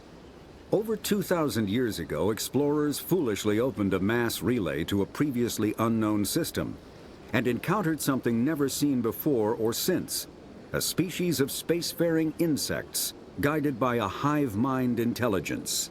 Unfortunately, the Rachni were not peaceful, and the galaxy was plunged into a series of conflicts known as the Rachni Wars. Attempts to negotiate were futile, as it was impossible to make contact with the hive queens that guided the race from beneath the surface of their toxic home world. The emergence of the Krogan ended the Rachni Wars. Bred to survive the harshest environments, the Krogan were able to strike at the queens in their lairs and reclaim conquered Council worlds. But when Krogan fleets pressed them back to their homeworld, the Rachni refused to surrender, and the Krogan eradicated them from the galaxy. The Elcor are a Citadel species native to the high-gravity world D'Kuna. They are massive creatures, standing on 4 muscular legs for increased stability. Elcor move slowly, an evolved response to an environment where a fall can be lethal. This has colored their psychology, making them deliberate and conservative. Elcor's speech is ponderous and monotone. Among themselves, scent, slight movements, and subvocalized infrasound convey shades of meaning that make a human smile seem as subtle as a fireworks display. Since the Hanar are a Citadel species known for excessive politeness. They speak with scrupulous precision and take offense at improper language. Hanar that expect to deal with other species take special courses to help them unlearn their tendency to take offense at improper speech. All Hanar have 2 names. The face name is known to the world. The soul name is kept for use among close friends and relations. Hanar never refer to themselves in the first person in conversation with someone they know on a face name basis. To do so is considered egotistical, so instead they refer to themselves as this one, or the impersonal it. Their homeworld, Kajay, has 90% ocean cover and orbits an energetic white star, resulting in a permanent blanket of cloud. Due to the presence of Prothean ruins on the world, many Hanar worship them, and Hanar myths often speak of an elder race that civilized them by teaching them language. When the Asari discovered the Citadel, they also discovered the Keepers, a docile, multi-limbed insect race that seemingly exists only to maintain and repair the Great Prothean Station. Early attempts to communicate with or study the Keepers were failures, and it is now illegal to interfere with or impede Keeper activity. Because they are completely non-threatening, Keepers have become virtually invisible to everyone else. Similarly, they seem indifferent to other species, except for their tendency to help new arrivals integrate themselves into the Citadel. No matter how many Keepers die due to old age, violence, or accident, they maintain a constant number.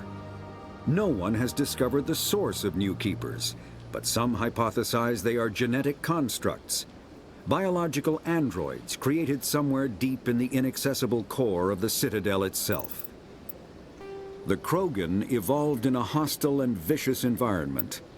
Until the invention of gunpowder weapons, eaten by predators was still the #1 cause of Krogan fatalities. Afterwards, it was death by gunshot. When the Solarians discovered them, the Krogan were a brutal, primitive species, struggling to survive a self-inflicted nuclear winter. The Solarians culturally uplifted them, teaching them to use and build modern technology, so they could serve as soldiers in the Rachni War. Liberated from the harsh conditions of their homeworld, the quick-breeding Krogan experienced an unprecedented population explosion. They began to colonize nearby worlds. Even though these worlds were already inhabited, the Krogan rebellions lasted nearly a century, only ending when the Turians unleashed the Genophage, a Solarian-developed bioweapon that crushed all Krogan resistance. The Genophage makes only 1 in 1,000 pregnancies viable, and today the Krogan are a slowly dying breed. Understandably, the Krogan harbor a grudge against all other species, especially the Turians. The Volus are a member species of the Citadel with their own embassy, but they are also a client race of the Turians. Centuries ago, they were voluntarily absorbed into the hierarchy, effectively trading their mercantile prowess for Turian military protection. Erun, their homeworld, lies far beyond the normal life zone of its star. However, the world has a high-pressure greenhouse atmosphere that traps enough heat to support an ammonia-based biochemistry. As a result, the Volus must wear pressure suits and breathers when dealing with other species, as conventional nitrogen-oxygen air mixtures are poisonous to them, and in the low-pressure atmospheres tolerable to most species, their flesh will actually split open. Volus culture is tribal, bartering lands and even people to gain status. This culture of exchange inclines them to economic pursuits. It was the Volus who authored the Unified Banking Act, and they continue to monitor and balance the Citadel economy. Biotics is the ability. A virtual intelligence is an advanced form of user interface software. VIs use a variety of methods to simulate natural conversation, including an audio interface and an avatar personality to interact with. Although a VI can provide a convincing emulation of sentience, they are not self-aware, nor can they learn or take independent action. VIs are used as operating systems on commercial and home computers. Minimal VI agents are also available. Agents are compact and specialized. Some serve as personal secretaries, filtering calls and scheduling meetings based on user-defined priorities. Others are advanced search engines, propagating themselves across the extranet to collate user-requested data. Commercial VIs in a variety of stock personalities are available at any software retailer. Boutique firms and hobbyists also build unique VIs to personal specification. Although software emulation of living personalities is illegal, reconstructions of famous historical figures are common. Mass relays are feats of Prothean engineering advanced far beyond the technology of any living species. They are enormous structures scattered throughout the stars and can create corridors of virtually mass-free space, allowing instantaneous transit between locations separated by years or even centuries of travel using conventional FTL drives. Primary mass relays can propel ships thousands of light years, often from one spiral arm of the galaxy to another. However, they have fixed one-to-one connections. A primary relay connects to one other primary relay and nowhere else. Secondary relays can only propel ships across a few hundred light years. However, they are omnidirectional. A secondary relay can send a ship to any other relay within its limited range. There are many dormant primary relays whose corresponding twins have not yet been located. These are left inactive until their partner is charted, as established civilizations are unwilling to blindly open a passage that might connect them to a hostile species.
Don't believe the rumors. The consort would never reveal her secrets.